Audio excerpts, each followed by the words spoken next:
हमें बताया गया कि भारत की सभ्यता बाहर से आई थी। लेकिन अगर ये सच है तो ऋग्वेद में वर्णित वो महान नदी सरस्वती कहाँ गई, और क्या विज्ञान आज उस इतिहास को दोबारा लिख रहा है? आज हम देखेंगे कैसे एक नदी आर्यन इन्वेजन थ्योरी के सबसे बड़े झूठ का अकेले पर्दाफाश करती है।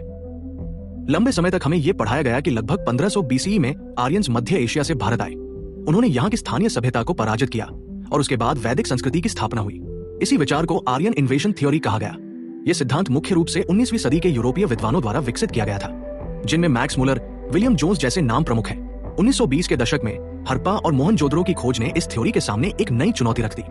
ये सभ्यता अत्यंत उन्नत थी, सुनियोजित नगर, जल निकासी प्रणाली, मानकीकृत ईंटें और व्यापक व्यापार नेटवर्क। यदि आर्यन इन्वेजन थ्योरी सही होती तो इस सभ्यता के पतन में किसी बड़े हिंसक आक्रमण के स्पष्ट प्रमाण मिलने चाहिए थे, लेकिन उत्खननों में ऐसा कुछ भी सामने नहीं आया। इस झूठे थ्योरी को बचाए रखने के लिए जबरदस्ती इस हड़प्पा सभ्यता की डेट को यूरोपीय आर्कियोलॉजिस्ट जैसे मोर्टिमर व्हीलर ने 3300 से 1500 बीसी रख दी और कहा कि हड़प्पा की सभ्यता को नष्ट करके आर्य लोगों ने वैदिक सभ्यता स्थापित की। लेकिन यदि हम इस सिद्धांत की बुनियाद को देखें तो यह मुख्य रूप से भाषा विज्ञान पर आधारित था, न कि पुरातात्विक या भौतिक प्रमाणों पर। संस्कृत और यूरोपीय भाषाओं में कुछ समानताओं के आधार पर यह मान लिया गया कि इनके बोलने वाले लोग भी बाहर से आए होंगे। न कोई आर्कियोलॉजिकल एविडेंस, न कोई लिटरेरी एविडेंस, बस हमने बोल दिया आप मान लो। ये झूठी थ्योरी आज भी ऐसे डिफेंड की जाती है जैसे कि कितने प्रूवन थ्योरी है और इसके हजारों हजार साक्ष्य हैं, पर असल में एक भी नहीं। इसी संदर्भ में ऋग्वेद में वर्णित सरस्वती नदी का प्रश्न अत्यंत महत्वपूर्ण हो जाता है। ऋग्वेद सरस्वती को केवल एक नदी नहीं बल्कि नदीत्मा अर्थात सभी नदियों में श्रेष्ठ कहता है। उसका वर्णन एक विशाल शक्तिशाली नदी के रूप में किया गया है जो पर्वतों से निकलकर समुद्र तक बहती है। ये विवरण किसी छोटी या मौसमी नदी का नहीं हो सकता। ऋग्वेद में सरस्वती नदी का जिक्र 70 से ज्यादा बार आता है, जबकि सिंधु नदी का जिक्र सिर्फ 15 से 20 बार। उदाहरण के लिए स्लाइड में दिया गया श्लोक जो कि ऋग्वेद के 7वें मंडल के 95वें सूक्त में आता है। इसी तरह 10वें मंडल के 75वें सूक्त, जिसको कि नदी सूक्त भी कहते हैं, उसमें सरस्वती और सारी प्रमुख नदियों का जिक्र है। 17वीं और 18वीं सदी से ही कई जियोग्राफर और कार्टोग्राफर जैसे जेम्स रेनेल और मिर्जा मोगल बेस ने मैप्स में सरस्वती या सुरसुती कहते हुए उसे राजस्थान हरियाणा में अंकित किया। 19वीं सदी में C.F. ओल्डम ने पहली बार घग्गर हाकरा के पूरे रूट को ट्रेस किया और उसे सरस्वती से जोड़ा। उन्होंने ये भी नोट किया कि इस सूखी नदी के किनारे असाधारण संख्या में प्राचीन बस्तियां स्थित है। ये खोज केवल अनुमान नहीं थी बल्कि भौगोलिक अवलोकन पर आधारित थी।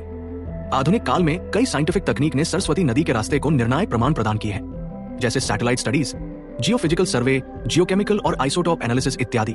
इनमें से अधिकतर रिसर्च पिछले 15 से 20 सालों में हुई है और ये हमारे वामपंथी इतिहासकारों की काल्पनिक थ्योरी को ध्वस्त करता है। वामपंथी इतिहासकारों के बचकाने झूठों को हम बाद में देखेंगे। पहले नजर डालते हैं सारे साइंटिफिक सबूतों पे। पहला, सैटेलाइट इमेजरी और रिमोट सेंसिंग। इसरो और नासा दोनों के स्लाइड सिस्टम्स जैसे लैंडसैट 4 गगन में अंतरिक्ष से स्पष्ट रूप से एक विशाल दबा हुआ नदी तंत्र दिखाई देता है जो हिमालय से निकलकर हरियाणा, राजस्थान और कच्छ क्षेत्र से होते हुए समुद्र की ओर जाता है। ये वही मार्ग है जिसका वर्णन वैदिक ग्रंथों में सरस्वती के लिए किया गया है। पैलियो चैनल स्टडी और जियो इलेक्ट्रिकल रेसिस्टिविटी सर्वे साबित करते हैं कि घग्गर हकरा और इससे जुड़े हुए एरिया में एक समय एक अत्यंत विशाल नदी गुजरती थी। सैंड और सेडिमेंट के स्ट्रक्चर ऐसे हैं जो कि नदी से ही बने हैं। लगभग बराबर गहराई पर एक ही तरह की रेत सिर्फ कुछ किलोमीटर की चौड़ाई और लगातार नदी के रास्ते पर मौजूद है। इसी कारण अभी भी 10 से 100 मीटर नीचे मीठे पानी के कई कुंड हैं और कई जगह बस खोदने पर पानी तेज बहाव से निकलती है, वह भी रेगिस्तान के बीच में। ये रूट सैटेलाइट द्वारा मैप किए गए रूट से मेल खाता है। जियोकेमिकल और आइसोटोप अध्ययनों से यह सिद्ध हुआ है कि घग्गर क्षेत्र में पाई जाने वाली ग्रे माइकेशियस रेत केवल उच्च हिमालय से आ सकती है, न कि शिवालिक या कोई अन्य पहाड़ियों से। अर्थात एक समय यहाँ कोई नदी थी जो सीधा हिमालय से आती थी।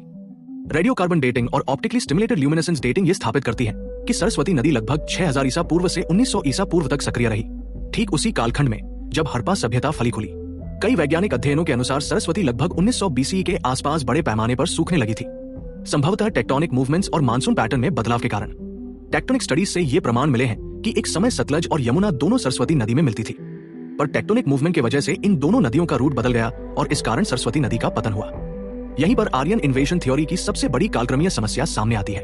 यदि आर्यंस 1500 बीसी के बाद भारत में आए तो वे उस नदी की इतनी विस्तृत और सटीक प्रशंसा कैसे कर सकते थे जो उनसे कई सदियों पहले ही सूख चुकी थी? इसका एकमात्र तार्किक उत्तर यह है कि वैदिक समाज सरस्वती के जीवित और प्रवाहमान होने के समय का ही हिस्सा था।